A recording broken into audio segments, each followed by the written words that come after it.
तीसरे सांप कौन से होते हैं? हाय हाय, ये बड़े खतरनाक सांप होते हैं। ये लड़ते 12 महीने हैं, लेकिन दिसंबर और नवंबर में ये बड़ा जहर होता है इनमें। चुप चपीते डस लेते हैं, बाद पता चलता है कि इन्होंने छड़े ही कख नहीं पाई जी, ना तो सारा बीमा ही खा छड़े, सारा प्रीमियम वगैरह खा छड़े। लड़ते किसते हैं कि इनका अपना टारगेट काम हो रहा है या अपने किसी डमी का, तो ये अपने वर्कर की इंश्योरेंस जो है वो क्या करेंगे, नवंबर दिसंबर में भीड़ होती है तो उसको कहेंगे यार आप ऐसा करें, आधे पैसे ले, बाकी मैं अपने पास से डालता हूँ तो मुझे बाद में दे देना। लेकिन आऊज़ बिल्लाहि मिनश शैतानिर रजीम, बिस्मिल्लाहिर रहमानिर रहीम। अस्सलामु अलैकुम नाज़रीन, मैं हूँ आपका होस्ट मैं ज़फ़र इकबाल ज़फ़र। मैं हर बार शुक्रिया अदा करता हूँ अपने दोस्तों का, अपने भाई बहनों का जो फेसबुक पे मेरी वीडियोस या व्हाट्सएप पे शेयर की गई या यूट्यूब पे पसंद करते हैं और रिव्यू अच्छा देते हैं और तारीफ़ करते हैं। मैं उनका शुक्रगुजार हूँ, मैं उनको सलाम पेश करता हूँ। और मेरी रिक्वेस्ट है, मेरी गुजारिश है कि आप पब्लिक में से हैं आम या आप सारिफ है किसी भी इंश्योरेंस या तकाफुल कंपनी के या वर्कर हैं तो मेरा चैनल ज़रूर सब्सक्राइब करें, पिछली वीडियोस मेरे चैनल पे देखें। इंशाल्लाह आपको पाकिस्तान में पहली दफ़ा हमारे चैनल पे लाइफ इंश्योरेंस तकाफुल के बारे में वीडियोज़ में इनफरादियत नज़र आएगी। तो मैंने 2 वीडियो पहले अपलोड की लाइफ इंश्योरेंस के वर्कर्स के हवाले से, कमीशन जो सारा इनका होता है। पहला वो वीडियोस लिंक में मौजूद है, उसके बाद एंड स्क्रीन पे मौजूद है या इस पर तलाश कर लें चैनल पे। जो वर्कर के लिए बड़ी बेनिफिशियल थी, पब्लिक का भी वहां दूर हुआ कि क्या ये किस्त वर्कर की होती है। तो मैंने उसको बोला था कि अगली वीडियो में अपलोड करूँगा जो इंश्योरेंस या तकाफुल इंडस्ट्री के सांप हैं। वो सांप ज़्यादातर सांप मैनेजर्स में होते हैं। इंश्योरेंस इंडस्ट्री में 3 किस्म के सांप हैं। एक सांप है मेसने सांप, जो गोबर में होते हैं, जो डसते नहीं लेकिन खौफ बड़ा होता है उनका। वो कौन होते हैं कि जो क्लाइंट के साथ पास जाते हैं अपने वर्कर के साथ, जब वो समझते हैं कि भाई यहाँ पे मैं आया था अपने कंसल्टेंट के साथ या SR के साथ या सेल्स रिप्रेजेंटेटिव के साथ या अपने जूनियर मैनेजर के साथ, कि क्लाइंट की पॉलिसी मुतवक्को है 10-15 हज़ार किस्त की या 1,50,000 की, लेकिन जब वो बंदा देखता है कि ये तो जनाब 5 लाख रुपए का प्रीमियम देने पे तैयार हो रहा है, तो वो क्या करते हैं, बीच में दूसरी मुलाकात में वक्फा डाल के अपना सोर्स निकाल के तो उस बंदे को किसी और रस्ते से मिल के तो वो प्रीमियम खुद कलेक्ट कर लेते हैं। तो बाद में पता चलता है जी वर्कर को तो वो तो पॉलिसी करवा चुके हैं। बाद दफ़ा बंदे को कहा जाता है वो तो वहाँ वर्कर है, सीनियर से मुतासिर भी लोग हो जाते हैं, तो पॉलिसी मैनेजर के खाते में चली जाती है, वर्कर बेचारे को पता ही नहीं होता।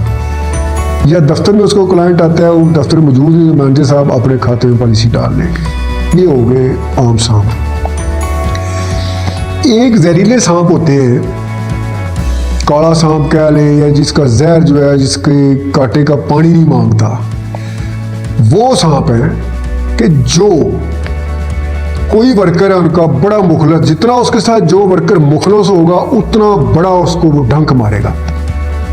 वर्कर ने मेहनत की, इंश्योरेंस की, बंदा ने है, उसने बिजनेस किया 10 से 15 लाख का 2-3 माह में, तो वो मैनेजर कभी उसको अपनी जेब से पैसे दे देगा, वो खुश हो जाएगा, कभी कुछ चेक आ जाएगा, बंदा खुश हो जाएगा। लेकिन बाद में पता चलेगा कि बंदे ने 15 लोगों को इंश्योरेंस सेल की, लेकिन 15 में से 5 या 6 बंदों की इंश्योरेंस पॉलिसी उस बंदे वर्कर के कोड में गई, बाकी मैनेजर साहब ने अपने डायरेक्ट कोड में डाल दी या बीवी के कोड में डाल दी या बेटे के कोड में डाल दी या किसी अपने प्यारे के कोड में डाल दी जो उसकी डाउनलाइन में दूसरा है, या डमी एजेंसी जो होती है। तो वो होते हैं जहरीले सांप मैनेजर्स। मेरी बात कड़ी है, लेकिन कोई ऐसा कर रहा है तो अपना नुकसान कर रहा है, जहर पलट के उसकी तरफ आता है। चोरी छुप नहीं सकती।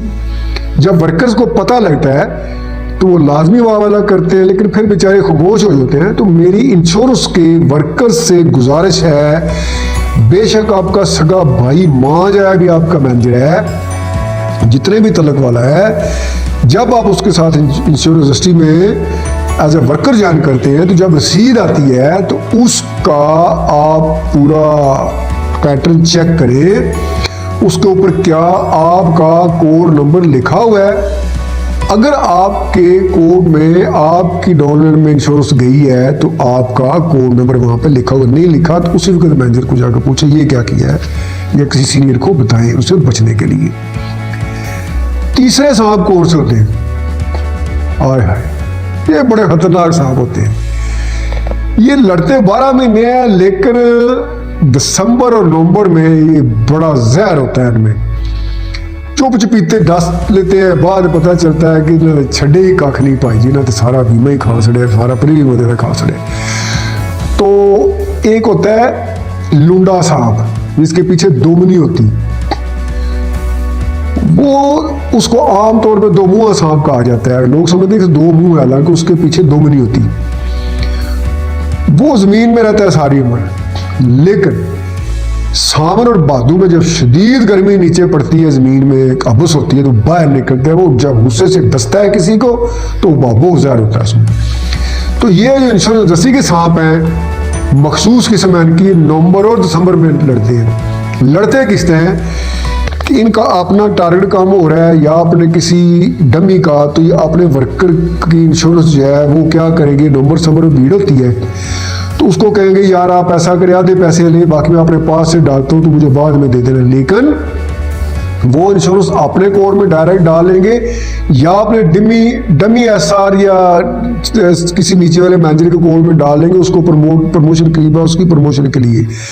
और एक वर्कर जब दौड़ लगा रहा है नवंबर दिसंबर में मेरी प्रमोशन हो जाएगी, मेरा ये 10 लाख में से 2 लाख कम है, तो घर से भी इन्वेस्टमेंट कर लेता है। तो वो दमुआ सांप क्या करते हैं कि भाई मैं भी ब्रांच मैनेजर, ये भी ब्रांच मैनेजर हो जाएगा। तो वो क्या करते हैं कि वो या तो किसी और कोड में बीमा डाल देंगे या रिक्वायरमेंट्स के मामले में ऐसी सुस्ती करेंगे कि उस बंदे का जो 2 लाख रुपया रहता था वो दिसंबर पैसे जमा हो गए लेकिन फाइनल नहीं होगा, तो वो अगले साल में चला जाएगा, बंदी की प्रमोशन भी रुक जाएगी, 2 साल या साल या 6 महीने या 3 महीने आगे चली जाएगी, और उसका जो सैलरी उसकी वैलिडेशन के ऊपर मिलती है मुख्तलिफ प्राइवेट कंपनीज में वो भी नहीं मिलेगी या 25 से 30 हज़ार एकदम नीचे आ जाएगी।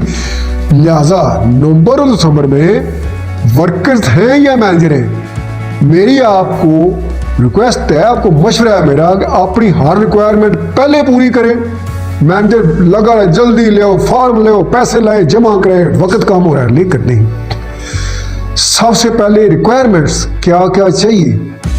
क्या किसी बंदे का शनाख्ती कार्ड दोबारा तो नहीं मांगा जा सकता, क्या किसी के पासपोर्ट की कॉपी तो नहीं मांगी जा सकती, क्या सीबीसी कॉल तो नहीं लेट हो सकती।